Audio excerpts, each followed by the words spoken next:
এবার হুমায়ুন কবিরকে নিশানা করলেন বিরোধী দলনেতা শুভেন্দু অধিকারী। তিনি বলছেন যে জামাত মমতার সেতুর কাজ করছেন হুমায়ুন কবির। সম্প্রতি 7 দিন বাংলাদেশে ছিলেন তিনি। মসজিদ তৈরির টাকা বাংলাদেশের, এমনটাই মন্তব্য করেছেন বিরোধী দলনেতা শুভেন্দু অধিকারী। কি বলেছেন তিনি সরাসরি শোনাবো একবার।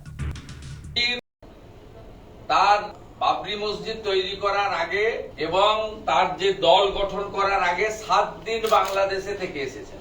হুমায়ুন কবিরই বলতে পারবে। এবং হুমায়ুন কবির বাংলাদেশের জামাত, মমতা ব্যানার্জি সেতু। অতএব আপনারা যারা রাষ্ট্রবাদী আছেন, হিন্দুরা তো বটেই, রাষ্ট্রবাদী মুসলিমরাও এগিয়ে আসুন।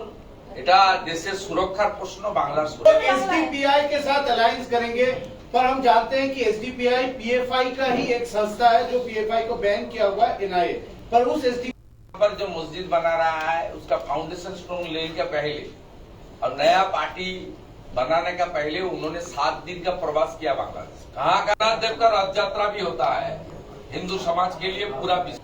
হাসান ইমরান যিনি রাজ্যসভায় গেছিলেন, তার যে সিমি যোগ সেটা বাংলাদেশ রিলেটেড। এই হুমায়ুন কবিরকে নিশানা শুভেন্দু অধিকারী। জামাত মমতার সেতুর কাজ করছেন হুমায়ুন কবির, এমনটাই তিনি মন্তব্য করেছেন। সম্প্রতি 7 দিন বাংলাদেশে ছিলেন তিনি। মসজিদ তৈরির টাকা বাংলাদেশের, এমনটাই মন্তব্য করেছেন বিরোধী